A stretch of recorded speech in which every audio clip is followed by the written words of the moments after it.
Ce ne sont pas de simples chaussures.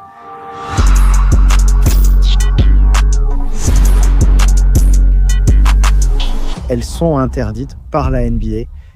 Et Stephen Curry n'a pas seulement porté une chaussure interdite, il en a porté 2 dans la même semaine. Tout a débuté en 2018. Les Warriors voulaient célébrer le Nouvel An chinois, alors ils ont conçu ces maillots sur le thème chinois. Stephen les a tant aimés qu'il a créé une paire exclusive de Curry assorties.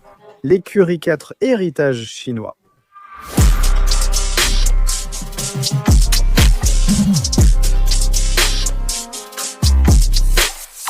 Oui, donc bien sûr, Stephen les a portés lors du match suivant, mais c'est là que les choses sont devenues controversées. À l'époque, Stephen ignorait la politique stricte de la NBA sur les chaussures. Elles devaient correspondre aux couleurs de l'équipe et n'afficher que les logos de la marque. Et les chaussures de Stephen allaient clairement à l'encontre de ces règles.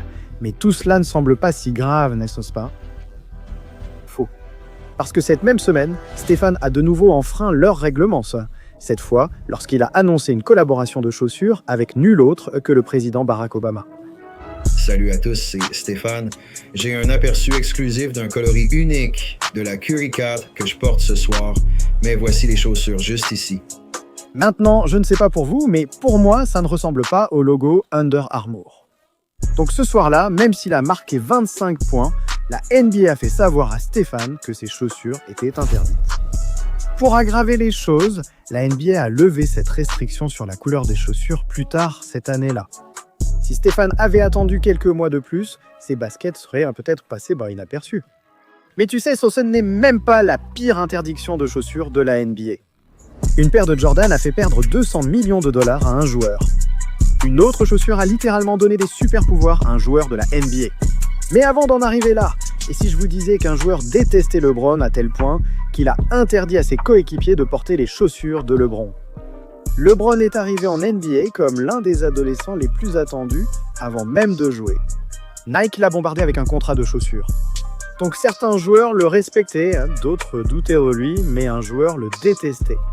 Cela a mené à l'une des interdictions de chaussures les plus étranges de la NBA. Voyez-vous, LeBron ne le savait pas, mais il est arrivé à l'un de ses tout premiers matchs de pré-saison avec une cible dans le dos. Et qui était cet assassin silencieux? Paul Pierce? Paul Pierce a toujours ressenti être le meilleur durant sa carrière. Alors, quand il a vu toute l'attention que recevait LeBron, Pierce l'a envié.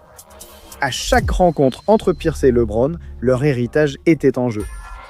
Comme une seule équipe sortait de l'Est, LeBron s'est surpassé pour devenir le greatest of all time et Pierce n'était plus une menace. Évidemment, ça a détruit le mental de Pierce. Car des années plus tard, chez les Wizards, il a vu qu'un coéquipier portait les chaussures de son rival.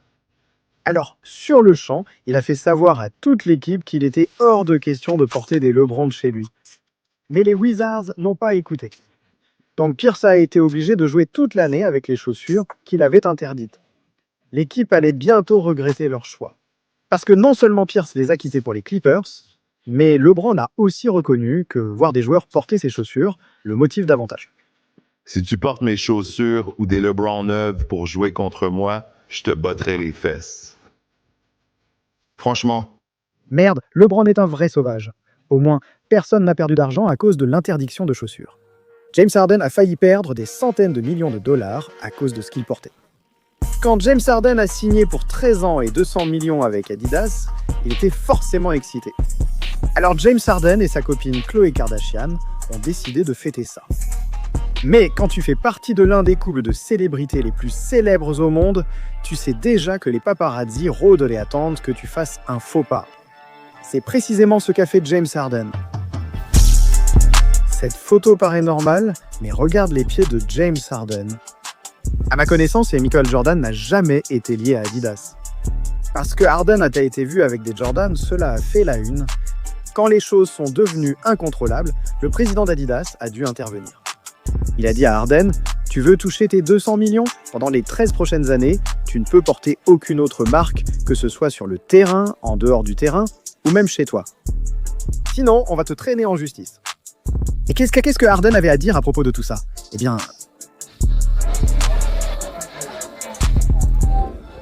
Au moins, Harden n'a pas influencé d'autres personnes à enfreindre les règles. Zach LaVine a poussé tout le monde en NBA à porter une chaussure interdite. Tu vois, Zach a aussi signé un contrat de chaussures avec Adidas. Eh bien, quand il a prévu de présenter l'une des nouvelles chaussures d'Adidas, les choses ont tourné au désastre. Sorti de nulle part, l'un des principaux créateurs de la marque, Kanye West, a révélé qu'il travaillait sur quelque chose depuis 3 ans. Et même s'il a fallu plus de 300 prototypes, il a finalement trouvé le concept parfait pour une chaussure de basketball Yeezy. Quand Kanye a publié les photos des chaussures sur les réseaux, il a aussi annoncé que Zach les porterait cette saison. Mais la NBA a tout gâché. En voyant les publications de Kanye, les officiels ont remarqué quelque chose d'étrange sur ses chaussures. Sur presque toutes les photos, ces chaussures étaient éblouissantes et la ligue ne pensait qu'à leur côté distrayant sur le terrain. Alors, les Yeezys ont été interdites. Des joueurs comme John Wall, Donovan Mitchell et Brandon Ingram avaient déjà fait savoir à Adidas qu'ils porteraient les chaussures, mais personne n'était plus dévasté que Zach LaVine. Il adorait ses chaussures, et même si tout le monde faisait marche arrière, Zach ne le faisait pas. Il est arrivé au week-end du All-Star 2020, prêt à être un pionnier. Dès que Zach a mis les pieds sur le terrain, il les a immédiatement lacés. Et ce soir-là, lorsqu'il s'est présenté au concours à 3 points, Zach est entré dans l'histoire en devenant le premier joueur à porter des Yeezys interdites. C'était un moment fort. Zach a bravé les règles de la NBA et défendu ses convictions, inspirant les autres joueurs à croire qu'ils pouvaient aussi provoquer un changement. Et après que Brandon Ingram ait vu le sacrifice ultime de Zach, Ingram a su que c'était à son tour.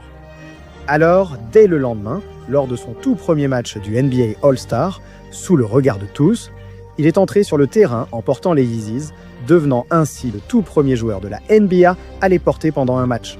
Ironiquement, Kanye a tout observé depuis le bord du terrain. Alors il a signé les chaussures d'Ingram devant tout le monde. Regardez juste le sourire sur le visage de Kanye, mec. On ne voit pas ça tous les jours. À ce moment-là, il savait que ce n'était qu'une question de temps avant que ses chaussures ne deviennent mondiales. Après le week-end All-Star, un autre joueur est arrivé sur scène. André Iguodala est devenu le premier joueur à les porter lors d'un match de saison régulière. Mais il ne les a pas portés qu'une seule fois, il les a portés 2 fois, arborant même un tout nouveau coloris. Donc, puisque la NBA voyait une révolution en cours, elle a fait la seule chose qu'elle pouvait faire. Le premier débannissement de chaussures par la NBA. Et quand Kanye a entendu la nouvelle, il n'y avait pas besoin de célébrer. Il a préféré collaborer avec le joueur NBA Derrick Rose pour créer une chaussure encore plus folle. Attends, ce sont des chaussures? Qu'est-ce que je regarde? Bref, toutes les chaussures n'ont pas droit à leur propre révolution. Et Karl Anthony Towns a été l'un des moins chanceux parce que ses chaussures ont été interdites par Netflix. Ouais, discrètement, Towns a une addiction parce que chaque jour, il ne peut pas s'en empêcher. Il doit juste regarder Hoopflix. Ouais, d'un même cas, t'es fan, alors pourquoi pas toi? Abonne-toi. Bref, il y a aussi autre chose dont il est accro à regarder, Stranger Things. Mais depuis qu'il a passé toute la nuit à regarder la série, il a commencé à jouer comme un pied, donc il fallait que ça change. Et finalement, il a fini par trouver le plan parfait. Lors de son prochain match contre les Knicks, Towns est entré sur le terrain et s'est mis directement au travail, inscrivant 23 points, 15 rebonds et 9 passes décisives. Mais porter son équipe vers la victoire n'était même pas le plus gros titre, car ses chaussures ont volé la vedette.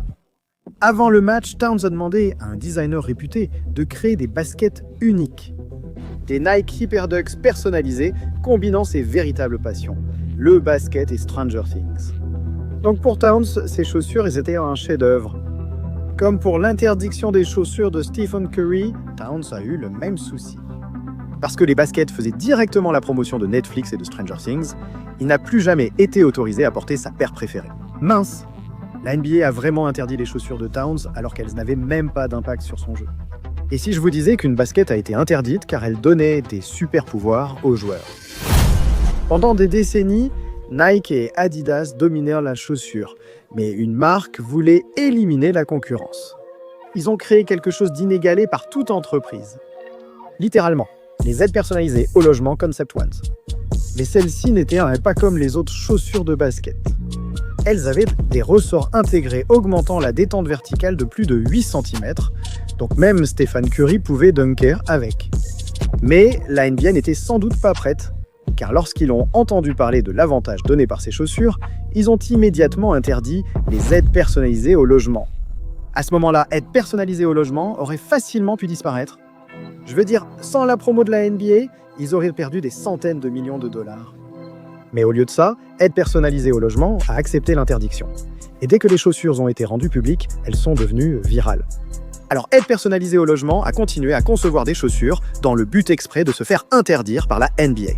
Et finalement, ils ont sorti 2 autres chaussures interdites, les aides personnalisées au logement Super Futures et la Concept X. Et sans mentir, je suis sûr que nous pouvons tous voir pourquoi ces chaussures ont été interdites. Mais la raison pour laquelle les chaussures de Kyrie Irving ont été interdites n'avait littéralement aucun sens. Depuis que Kyrie Irving a été drafté en NBA, une légende a toujours su qu'il méritait une chaussure signature.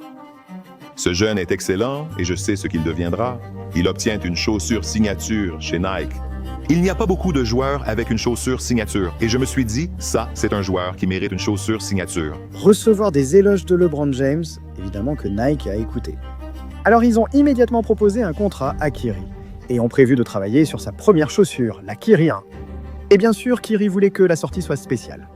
Donc il ne s'est pas seulement inspiré des chaussures de LeBron, Kyrie a aussi inclus des motifs qui représentaient l'histoire de sa vie. Sur le côté, mais il a créé un motif dentelé, symbolisant l'Opéra de Sydney et son lieu de naissance, l'Australie. Sur la semelle, Kyrie a veillé à ce qu'elle porte le nom de sa mère, sa date de naissance et de décès, et enfin les chaussures incluaient le numéro de maillot de Kyrie. Il était donc évident que Kyrie avait mis beaucoup de réflexion dans ses chaussures, et tu avais hâte que le monde les découvre. Kyrie prévoyait de dévoiler sa couleur préférée lors d'un match contre les Warriors, les Deceptive Red Kyrie. Pendant le match, on pouvait clairement voir ses pieds rouges vifs à chaque possession. Les chaussures se démarquaient, elles étaient exactement ce que Kyrie voulait, mais la NBA les détestait. Et après le match, ils ont annoncé une terrible nouvelle. Dans une interview avec Complex, Kyrie a révélé « J'ai été sanctionné par la Ligue car ce n'étaient pas les couleurs de notre équipe ». Nike était mécontent, mais moi ravi car cela signifiait qu'elle se distinguait totalement. Maintenant, cela n'avait plus de sens. En regardant les meilleurs moments, la plupart portèrent des chaussures noires et blanches, mais celle de Kyrie ressemblait à son maillot, donc je ne comprends pas la décision de la NBA. Maintenant, c'est assez évident que Kyrie adorait ses chaussures, mais sa situation n'était pas aussi déchirante que celle de Carmelo Anthony, parce que la NBA a gâché le moment le plus fier de sa carrière. Au cours de sa carrière, Melo a sorti 9 chaussures signature, chacune marquant une étape clé. Pour ses 10 ans, Melo voulait créer quelque chose qui révolutionnerait le monde de la chaussure. Melo a collaboré avec un célèbre designer de la marque Jordan pour concrétiser son rêve. Pour commémorer ses réalisations, Melo voulait inclure des éléments de ses chaussures précédentes. Alors, à l'arrière, Melo a mis en avant une pièce chromée qui rappelle son tout premier logo signature. Après avoir mis tout son cœur dans la création, Melo pensait avoir fait un chef-d'œuvre et, après le Nouvel An, il a porté différentes couleurs. Toute la saison, il a joué incroyablement et est tombé amoureux de ses chaussures. Mais c'est à ce moment-là que la NBA a brisé ses rêves. Apparemment, les fans et les joueurs partout ont commencé à se plaindre des chaussures de Melo. Ils trouvaient son talon réfléchissant trop distrayant. La NBA a aussitôt interdit ses chaussures pour ne pas risquer d'aveugler quelqu'un. Mais Michael Jordan savait à quel point ses chaussures comptaient pour Melo, et il ne pouvait pas laisser tomber son prodige. Alors il a fait redesigner les chaussures de Melo avec un talon non réfléchissant, et peu de temps après, Melo était de retour sur le terrain avec sa paire préférée. Michael Jordan avait déjà affronté une chaussure interdite. Quand la sienne fut bannie, cela devint l'un des plus grands mystères de l'histoire de la NBA. Sans même avoir joué un seul match, Jordan est arrivé en NBA en exigeant une chaussure signature. Il a donc signé un contrat avec Nike. À l'époque, la marque venait tout juste d'inventer une nouvelle technologie, les Air Soles, et ils savaient à quel point Jordan volait dans les airs. Alors, ils ont réfléchi au nom parfait pour ces nouvelles chaussures, les Air Jordan. C'était une association parfaite. Mais je doute que Jordan ou Nike imaginaient l'importance de cette chaussure. Nike espérait qu'en 4 ans avec Jordan dans leur équipe, ils vendraient au moins 3 millions de dollars de ces chaussures. Ils étaient confiants, car à l'époque, la plupart des joueurs NBA portèrent seulement des chaussures blanches ou noires. Donc, Nike avait le sentiment que la paire rouge et noire de Jordan avait le potentiel d'être révolutionnaire. Mais à ce moment, la NBA a tenté de tout stopper avant le début. La Ligue a non seulement interdit les chaussures à Nike, mais a aussi menacé Jordan d'une amende de 5 000 $ par match s'il les portait. Il se disait que Nike avait dit à Jordan de les porter quand même et qu'il paierait les amendes. Mais le plus fou, c'est que Nike et Jordan ont tout inventé. Regardons à nouveau la lettre. Elle affirmait que Jordan avait porté ses chaussures interdites le 18 octobre 1984. Mais à cette époque, à chaque match que Jordan jouait, il portait une chaussure complètement différente. Et quand j'ai creusé un peu plus, j'ai découvert que les Air Jordan n'étaient même pas encore sortis. C'était les Nike Airship similaires aux Air Jordan, mais avec un look légèrement différent. Comme elles ressemblaient à celles de Jordan, personne ne savait. Et cela est devenu l'un des scandales marketing les plus ingénieux de l'histoire du sport. Non seulement Nike les a faussement présentées comme interdites, mais Jordan les a aussi portées lors de son concours de dunks de rookie, laissant croire aux fans qu'il n'avait peur d'aucune interdiction. Alors tout à coup, tout le monde avait besoin d'une paire. Les Jays ont été les premières des baskets cool hors terrain, se vendant à chaque sortie d'une nouvelle couleur par Nike. Et tu te souviens des 3 millions que Nike espérait ? En un an, ils ont largement dépassé leur objectif. Ils ont gagné 126 millions de dollars à cause d'une fausse interdiction. Qui aurait cru que les chaussures deviendraient un tel phénomène ? Mais ce n'est toujours pas aussi fou que les célébrations interdites par la NBA, parce que les joueurs faisaient littéralement des signes de gang et attrapaient leur... Et je sais que tu veux en savoir plus à ce sujet, alors clique simplement sur cette vidéo juste ici.